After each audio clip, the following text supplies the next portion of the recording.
जय श्री कृष्ण बंधुओं, आप सभी को बट सावित्री व्रत की बहुत बहुत शुभकामनाएं। आज के इस वीडियो में हम बट सावित्री व्रत की संपूर्ण कथा सुनेंगे, तो प्रेम से बोलिए विष्णु भगवान की जय। एक समय की बात है, राजा युधिष्ठिर ने भगवान कृष्ण से पूछा, भगवान आप मुझसे सावित्री व्रत के विधान का वर्णन करें। यह व्रत कैसे किया जाता है और इस व्रत की कथा क्या है? सबसे पहले इस व्रत को किसने किया? तब भगवान कृष्ण बोले, हे महाराज, सावित्री नाम की एक राजकन्या ने वन में जिस प्रकार इस व्रत को किया, स्त्रियों के कल्याण के लिए मैं उस व्रत का वर्णन करता हूँ। आप ध्यान से सुनिए। प्राचीन काल में मध्य देश में एक बड़े ही पराक्रमी, सत्यवादी, क्षमाशील, जितेंद्र और प्रजा पालन में तत्पर अश्वपति नाम के एक राजा थे। उनके कोई संतान नहीं थी, इसलिए उन्होंने सपत्निक व्रत के द्वारा देवी सावित्री की आराधना की और कुछ काल के बाद व्रत के प्रभाव से ब्रह्मा जी की पत्नी सावित्री ने प्रसन्न होकर राजा को वरदान दिया कि हे राजन, तुम्हें मेरे ही अंश से एक कन्या उत्पन्न होगी। इतना कहकर सावित्री देवी अंतर्ध्यान हो गई।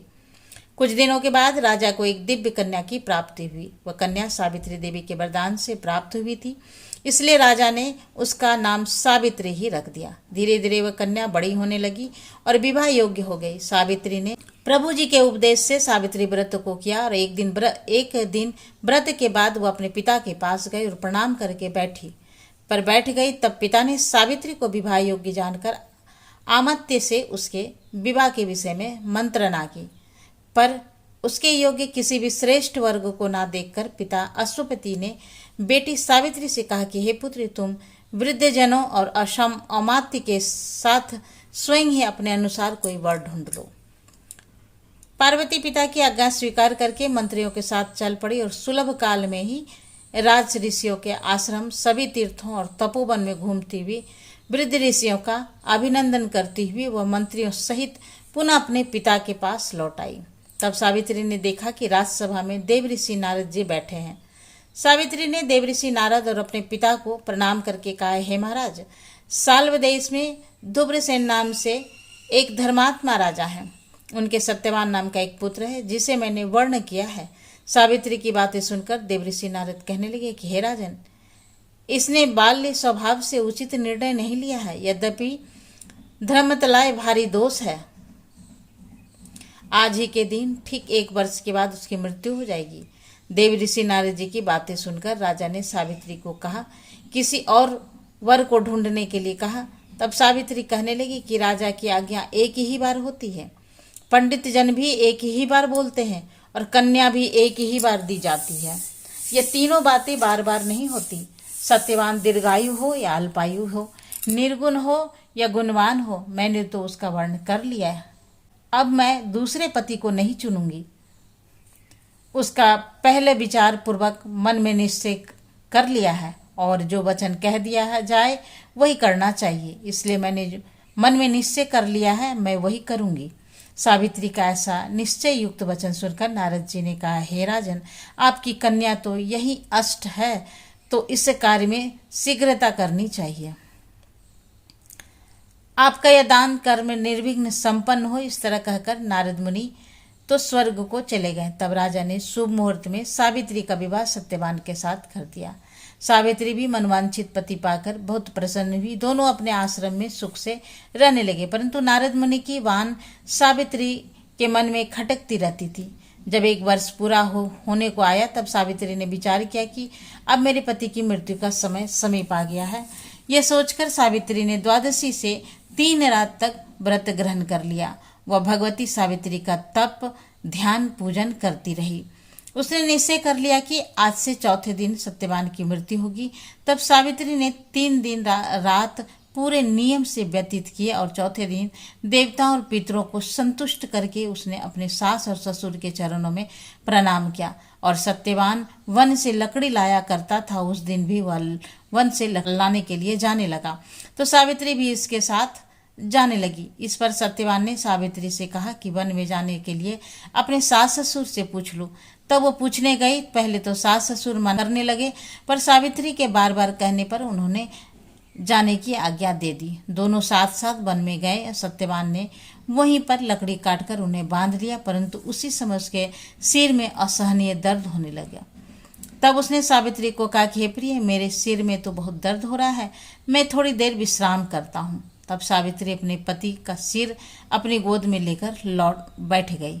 इतने में ही यमराज वहां पर आ गए और सावित्री ने उन्हें देखकर प्रणाम किया और कहा, हे प्रभु, आप देवता देव दैत्य कर्म धर्म कौन है, मेरे पास क्यों आए हैं? तब धर्मराज ने कहा, सावित्री, मैं संपूर्ण लोगों को नियमक करने वाला हूँ और मेरा नाम यम है। तुम्हारे पति की आयु समाप्त हो गई है, परंतु तुम पतिव्रता हो, इसलिए मेरे दूत इसको ना ले जाए सके, इसलिए मुझे स्वयं यहाँ आना पड़ा। इतना कहकर यमराज ने सत्यवान के शरीर से अंकुमात्र के पुरुष को खींच लिया और उसे लेकर अपने लोक को चल पड़े। तब सावित्री भी उसके पीछे पीछे जाने लगी। बहुत दूर जाने पर यमराज ने सावित्री से कहा कि हे देवी, अब तुम लौट जाओ, इस मार्ग में इतनी दूर तक कोई नहीं आ सकता। तब सावित्री ने कहा, महाराज, पति के साथ आते हुए मुझे ना तो गलानी हो रही है और न कोई शर्म हो रहा है। मैं तो सुख से चली जा रही हूँ। जिस प्रकार सज्जनों की गति सत है, वर्णाश्रम का आधार वेद है, शिष्यों का आधार गुरु है और सभी प्राणियों का आश्रय स्थान पृथ्वी है, उस प्रकार स्त्रियों का एकमात्र आश्रय स्थान उसका पति ही होता है और कोई नहीं। इस प्रकार सावित्री ने धर्म और अर्थ युक्त वचनों को सुनकर यमराज प्रसन्न हो गए और कहने लगे, भामिनी, मैं तुमसे बहुत संतुष्ट हूँ। तुम्हें जो अमिष्ट वर हो वह मुझसे मांग लो। तब सावित्री ने विनयपूर्वक 5 वर मांगे। मेरे ससुर के नेत्र अच्छे हो जाएं, उन्हें उनका राज्य मिल जाए। दूसरा वर में मांगा कि मेरे पिता के 100 पुत्र हो जाएं। तीसरा वर मेरे भी 100 पुत्र हो और चौथे वर में मांगा कि मेरा पति दीर्घायु प्राप्त करे। 5 वरदान में मांगा कि हमारे सारे धर्म से दृढ़ भक्ति बनी रहे। तब धर्मराज ने सावित्री को यह सारे वरदान दिए और सत्यवान को भी दे दिया। सावित्री प्रसन्नतापूर्वक अपने पति को लेकर आश्रम में आ गए। अपने आश्रम में उसने जो सावित्री व्रत का अनुष्ठान किया था वह सब उसी के कारण संभव हुआ। बस तभी से बट सावित्री का व्रत किया जाता है और जो कोई भी करता है उसकी सभी मनोकामनाएं पूरी हो जाती है। तो प्रेम से बोलिए, धर्मराज युधिष्ठिर की जय, सावित्री देवी की जय। किसी गांव में एक साहूकार रहता था। उसका एक बेटा था, बेटी थी। साहूकार के बेटे का विवाह हो चुका था। साहूकार के घर में एक जोगी भिक्षा लेने आते थे। जब साहूकार की बहू भिक्षा देने जाती तो जोगी भिक्षा ले लेते, लेकिन जब भी साहूकार की बेटी भिक्षा देने जाती तो जोगी भिक्षा नहीं लेते और कहते थे, बेटी सुहागन तो है पर उसके भाग्य में दुख लिखा है। यह सुनकर बेटी दुबली पतली होने लगी। तब एक दिन उसकी माँ ने पूछा कि तुम सूखती क्यों जा रही हो, दुबली पतली क्यों होती जा रही हो? तब बेटी ने अपनी माँ को जोगी वाली बातें बता दी। अगले दिन माँ छिप कर बैठ गए और जोगी आए तो देखा कि बेटी ने जो कहा वही सही है। जैसे ही बेटे भिक्षा देने लगती तो जोगी ने भिक्षा नहीं ली। तब माँ जोगी से पूछती कि आप मेरी बेटी से भिक्षा क्यों नहीं लेते हैं, ऐसा क्यों कहते हैं कि? तब जोगी कहते हैं कि इसका भाग्य ऐसा है। तब माँ जोगी के चरणों में गिर जाती है और कहती है कि उसका कोई उपाय बताइए। तब जोगी जी कहते हैं, 7 समुंदर पार एक सुमा नाम की स्त्री रहती है। वह अमावस्या का व्रत करती है। वह अपने व्रत का फल तुम्हारी बेटी को देगी, तभी उसका दुख दूर होगा। जोगी की बात सुनकर उस लड़की की माँ सोमा की तलाश में निकल जाती है। थोड़ी दूर चलते चलते थक जाती है। रास्ते में एक पीपल का पेड़ था, उसके नीचे बैठकर विश्राम करने लगती है। तभी देखती है कि एक सांप गरुड़ पक्षी के बच्चों को खाने आ रहा है। वो लपक कर सांप को मार देती है और गरुड़ पक्षी के बच्चे को बचा लेती है। इतने में गरुड़ पक्षी का जोड़ा उड़ता हुआ आता है। वहां पर खून देखकर सोचता है इसने हमारे बच्चों को मार दिया है और उसे चोट से मारने लगता है। तब वह कहते हैं कि मैंने तुम्हारे बच्चों को नहीं मारा है, यह देखो यहाँ पर सांप आया था जो तुम्हारे बच्चों को खाना चाहता था। मैंने तो इस सांप को मारा है और यह खून इसी सांप का है। तब गरुड़ पक्षी का जोड़ा प्रसन्न हो जाता है और कहता है, हम तुमसे प्रसन्न हैं, तुम्हें जो भी चाहिए हमसे मांग लो। तब वह कहती है कि मुझे 7 समुंदर पार पहुंचा दो। तब वे उस लड़की की माँ को 7 समुंदर पार पहुंचा देती है। वह सोमाधोवन के घर पहुंची। सोमाधोवन के साथ बेटे के 7 बहुएं थे, लेकिन वे सारी बहुएं काम करने के लिए आपस में बहुत लड़ती थी। अब वह लड़की की माँ सोमा को प्रसन्न करने के लिए सबके सोते समय ही उसके घर का सारा काम करने लगती थी। काम करती और छिप जाती थी। सुबह उठकर जब सोचती कि यह सब काम कौन करता है, तो सोमा भी सोचने लगी कि कौन सी बहू है जो इतना काम करने लगी है, मुझे पता करना चाहिए। एक दिन की बात है कि वह चुपचाप आंखें बंद करके लेट गई। तब उसने देखा कि मुंह अंधेरे एक औरतें आई और घर के सारे काम करके चुपचाप जाने लगी। तब सोमा ने उसे रोक लिया और पूछने लगी कि तुम कौन हो और हमारे घर के सारे काम क्यों करती हो।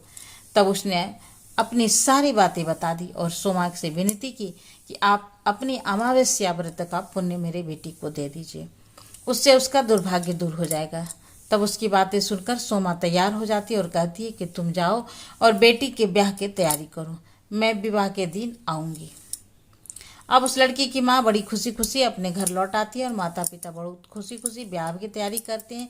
जिस समय दूल्हा दुल्हन फेरे में बैठते हैं उसी समय सोमा आ जाती है और एक मिट्टी की हांडी में कच्चा दूध भरकर लाती है और कच्चा सूत लेकर वहीं पर बैठ जाती है।